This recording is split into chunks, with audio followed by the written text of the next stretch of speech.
Hai, assalamualaikum teman-teman. Jadi saya barusan sampai di accommodation, sampai di kos. Kemudian pada video kali ini saya ingin membagikan mungkin em, tiga kesalahan dasar ketika saya mendaftar beasiswa Chevening. Jadi for your information, saya diterima beasiswa Chevening ini pada percobaan kedua.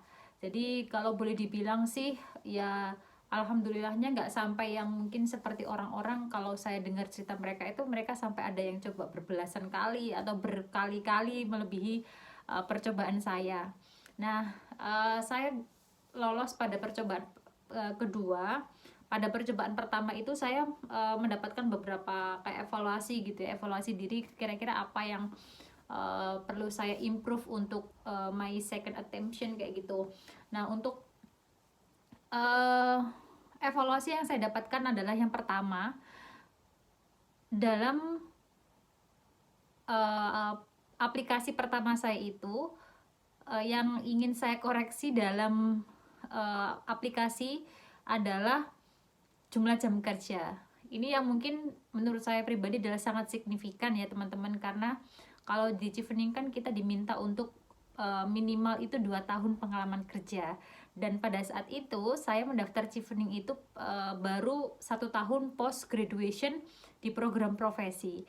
Jadi untuk program profesi kesehatan gitu ya, seperti saya seorang bidan, kemudian saya harus menyelesaikan sekolah saya itu kurang lebih 5 tahun ya, kalau saya tidak salah sekarang itu kurikulum terbarunya itu 5,5 tahun baru kamu boleh dipanggil bidan gitu pada jurusan profesional midwife gitu ya, karena di Indonesia kan ada dua jenis ya, ada vokasional sama profesional gitu. Nah, untuk jumlah jam kerja tersebut, jadi saya itu ya nekat aja gitu, dengan 1 tahun pengalaman kerja saya coba apply Chevening.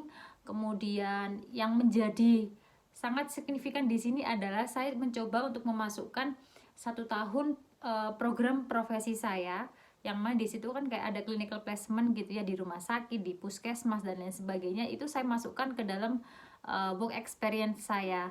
Tapi ternyata setelah saya baca salah satu reading panelis feedback, di situ disebutkan bahwa salah satu kesalahan terbesar oleh aplikan itu adalah mereka memasukkan pekerjaan atau kayak experience yang itu masih relate sama academic requirement. Maksudnya itu masih dalam satu kesatuan kurikulum pendidikan teman-teman, bukan yang kayak teman-teman itu initiate untuk ambil placement di situ gitu misalkan.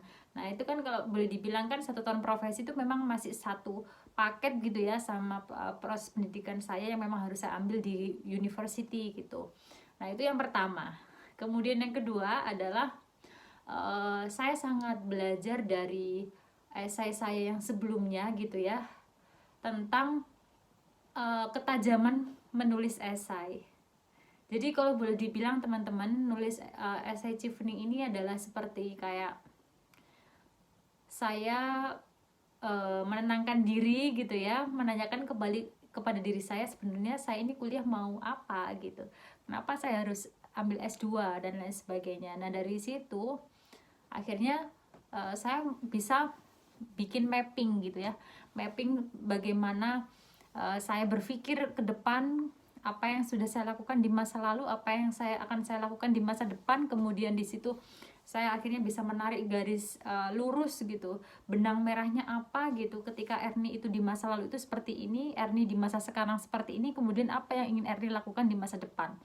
Nah itu juga yang menurut saya pribadi adalah salah satu kesalahan saya dalam apply Chevening. Jadi saya belum benar-benar mengenali diri saya tuh sekolah mau ngapain, sehingga esai ketika saya membaca kembali esai saya waktu yang percobaan pertama itu, ya kayak saya sendiri pun kayak gak yakin gitu dengan membaca apa yang saya tulis gitu lah, gimana orang lain gitu kan ya. Jadi waktu itu saya akhirnya, oh iya ya, maksudnya setelah saya baca lagi, memang perlu banget sih ini mengenali diri lagi gitu, nggak hanya sekedar nulis. Apalagi misalkan teman-teman yang paling banyak diminta biasanya itu, Mbak boleh nggak saya minta contoh esainya dan lain sebagainya. Bukan sebenarnya bukan saya itu nggak kepengen nge-share gitu ya, tapi kadang kalau kita itu terlalu banyak baca punyanya orang, jadi kita itu pikiran kita itu kayak oh fix berarti seperti ini kayak gitu, padahal kan enggak ya gitu ya. Setiap orang itu kan punya style nulis sendiri-sendiri, punya cerita sendiri-sendiri gitu. Jadi sebenarnya saya nggak kepengen membatasi gitu teman-teman mau berkarya seperti apa gitu. Jadi kadang itu ya sebenarnya mungkin ada juga beberapa orang yang sudah dapat esai saya, kadang beberapa itu saya berusaha untuk kayak ini aja gitu, nulis sendiri aja dulu, nanti coba saya bantu review gitu. Itu mungkin jauh lebih baik daripada baca gitu ya. Tapi sebenarnya saya pribadi sih nggak apa-apa kalau misalkan mau cek esai saya. Nah itu ya. Kemudian yang ketiga, kesalahan saya yang menurut saya pribadi tidak untuk diulangi gitu ya pada esai berikutnya, pada percobaan berikutnya adalah apa ya, kalau boleh dibilang itu selain tadi di esai itu memang sangat signifikan, yang kedua adalah time management saya yang berantakan. Karena waktu itu ya sebenarnya kayak antara maju mundur gitulah daftar chevening itu. Dan karena saya waktu itu juga dengan kerja gitu ya, saya pikir bahwa oh ya beasiswa itu bisa dikerjakan lah seminggu sebelum penutupan, jadi saya kebut gitu. Ternyata nggak bisa seperti itu gitu. Kalau memang kamu mau daftar beasiswa ya kamu harus cicil, kamu bikin timeline yang realistis jauh-jauh hari gitu supaya persiapanmu itu matang. Dan kayak tadi ya, misalkan kamu baca esai, ada perbedaan loh teman-teman. Misalkan teman-teman baca terus gitu kan, sehari, 2 hari, 3 hari itu benar-benar lihat tulisan itu terus, kemudian coba kamu berhenti dulu, nge-freeze dulu, nggak baca esaimu itu, kamu 1 minggu lah katakan, kemudian setelah 1 minggu kamu balik lagi ke esaimu, coba baca itu gitu kan. Itu kan kayak sudah berbeda kan. Kita ada spare waktu untuk ngasih penilaian individual ke kita gitu. Kira-kira masih sama atau kamu punya sesuatu yang lain untuk diimprove di esaimu. Itu kalau di saya sih sangat ini ya, sangat membantu banget. Dan mungkin satu lagi buat teman-teman yang memang mau memanfaatkan orang lain untuk membantu nge-review esainya, kalau bisa ya jangan terlalu mepet gitu ya. Karena kan kita itu memang, kalau menurut saya pribadi apalagi writing ya, kita butuh feedback dari orang lain gitu kan. Kita butuh masukan dari orang dari perspektif yang lain, entah itu kamu pakai atau enggak gitu ya terserah kamu. Tapi yang jelas kamu harus mengalokasikan waktu untuk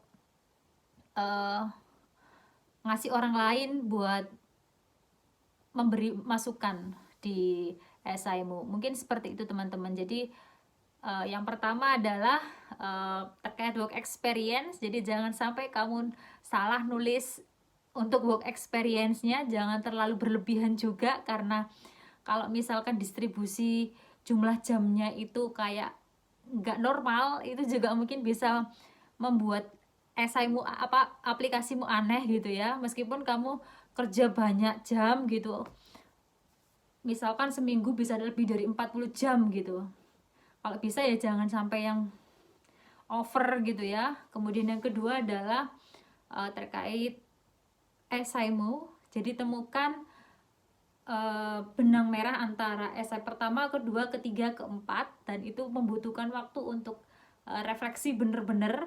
Jadi jangan sampai ngasal gitu ya. Kemudian yang terakhir adalah time management. Jadi orang cari beasiswa itu butuh selesai dengan dirinya sendiri, termasuk bagaimana dia menjadi time manager yang bagus untuk hidupnya. Mungkin demikian ya teman-teman ya, karena ini sudah hampir 10 menit. Semoga apa yang saya sampaikan bermanfaat. Terima kasih. Assalamualaikum. Bye-bye.